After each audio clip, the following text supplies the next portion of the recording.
سلامونه او نیکې هیلې ټولو راغلونکو افغانانو څلورونو ته زه به په دوو موضوع خبرې کوم. یو د افغانانو په باره کې چې کوم ظلم ورسره روان دی او بل دلته په اروپا کې چې زموږ دغه نوی نسل دی په دې باندې به دوه خبرې کوم. موږ ته به د مشرانو په دغه حجرو کې ویل موږ ډېر واړه واړه وو چې دا پنجابیان ډېر بې غیرته خلک یقینا چې بې غیرته دي بې غیرته پلار او بې غیرته نیکه او ځکه افغانان سره داسې کار وکړي.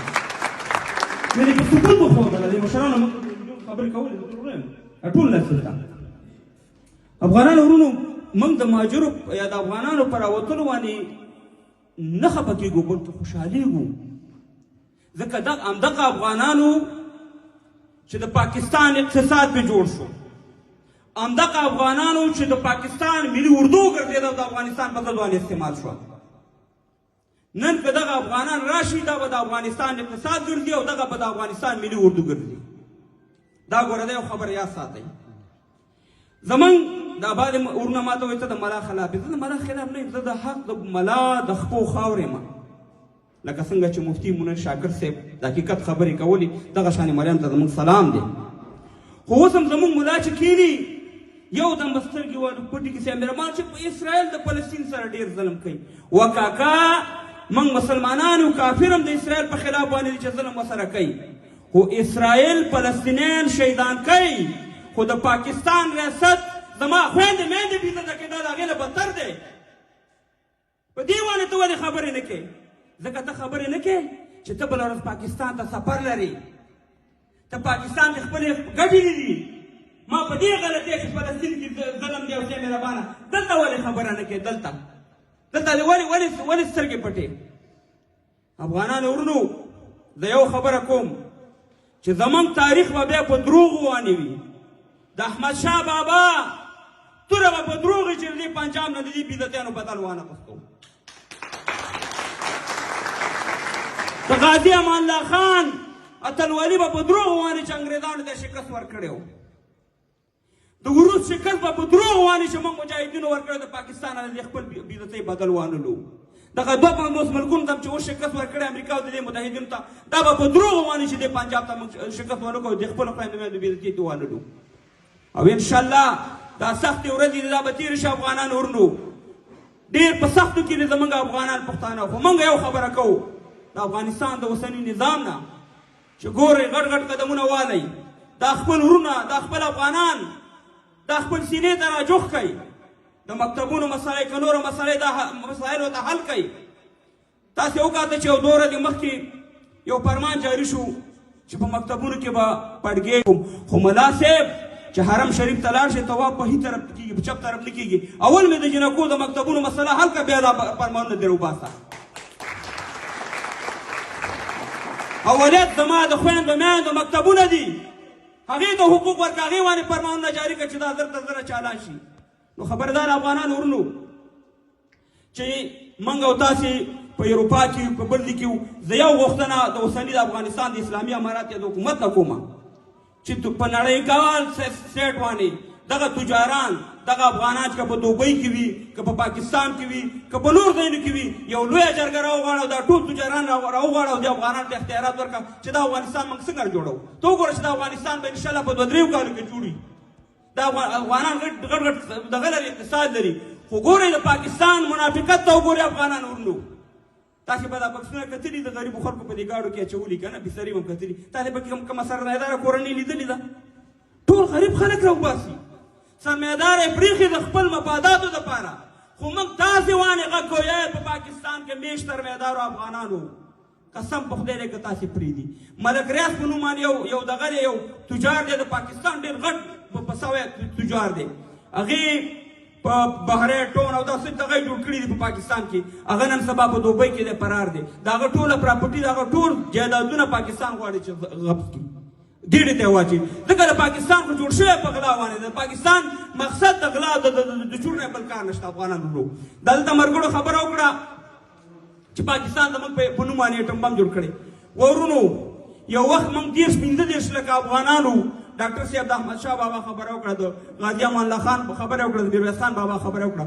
قسم په خدای چې افغانان ورنو من 15 لک افغانانو صرف قائد اعظم پیژندو، صرف 14 اگست هم پیژندو، صرف ضیاء الحق هم پیژندو. ضیاء الحق چې مړو چې د افغانستان یو غټ دشمن و، پاکستانیان په خوشحاله او زموږ افغانان ورپسې کیمپونو کې خیرات کوو، جړلې ورپسې. دومره دا زموږ دماغ بدل کړي وو، ځکه هغې د هغې میډیا د هغه هر شی د هغې په لاس کې و.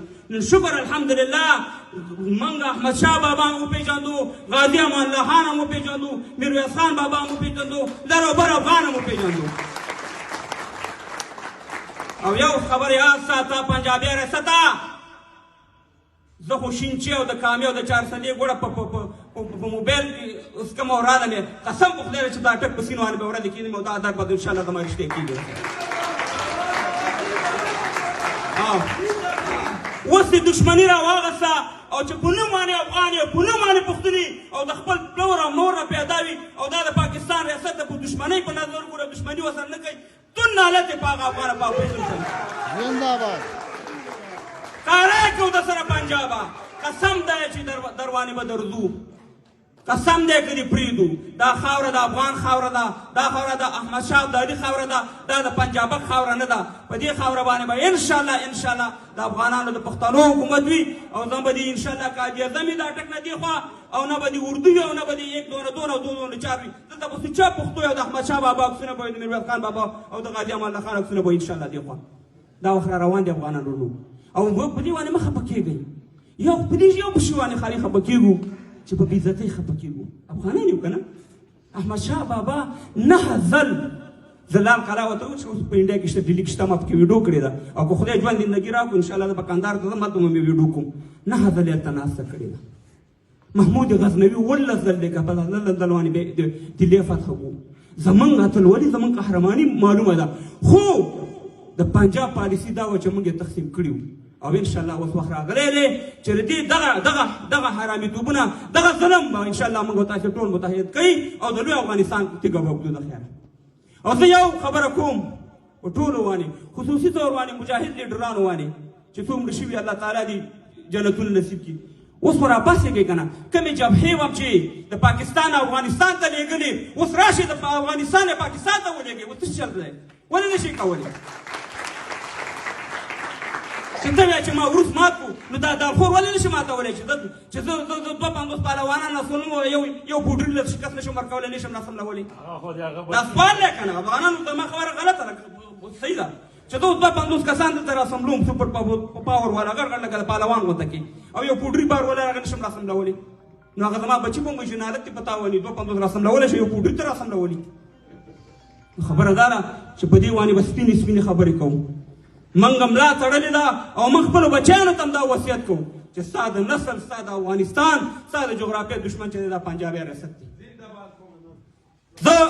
زه فقط یو خبره کوم، په دغه باندې خبرې ډېرې زړه خو همداسې ډک دی په خدای کې، نو که چې ژوند راته خوند نه راکړي کله ناکله ویم چې خدایه نو داسې یو ټومبه مې ما سره که نه وي ټومبه او چې په 2 ریاست راته وکړي چې په اسرائیل یې ګزاره کړي، پاکستان په ریاست، والله چې د پاکستان په ریاست ګزاره چې دومره ورته دا ډک دی. ډېر څه مې را سره وکړو، تجارت یې راوانه کورونو د ثوابۍ یو جرنیل دی حامد راکر دی که لیاقت امیر په نوم باندې پښتون دی، یوسفزی دی، هغه خپله خبرې دي. هغه وایي د افغانستان جهاد موږ ته یې ټمبم راکړو، او وایي د افغانستان جهاد موږ ته اسرو له تیارې راکړې، او وایي د افغانستان جهاد موږ ته موټروی راکړه. ښکاره خبرې کوي، پټې خبرې نه دي. زه به خبرې ډېرې دلته ملګري وایي چې مونږ ټیم هم دی. یو خبره کوم د خپل نوي نسل په باره کې دلته چې په اروپا کې موږ او تاسې ژوند کوو. ګوره دا زموږ او ستاسې مسؤلیت دی چې د زامنو نه شاهرخ خان او سلمان خان جوړ نه کړو چې خالي سلمان خان او شاهرخ خان چې بیا په ژبه باندې په خپله نه پوهېږي که نه. نو دلته موږ خپلو بچیانو سره باید په خپله ژبه وغږېږو، که هغه دري ژبه وي که هغه پښتو ژبه وي. کوم قومونو چې خپله ژبه خپل کلتور د لاسه ورکړی قومونه بالکل ورک دي.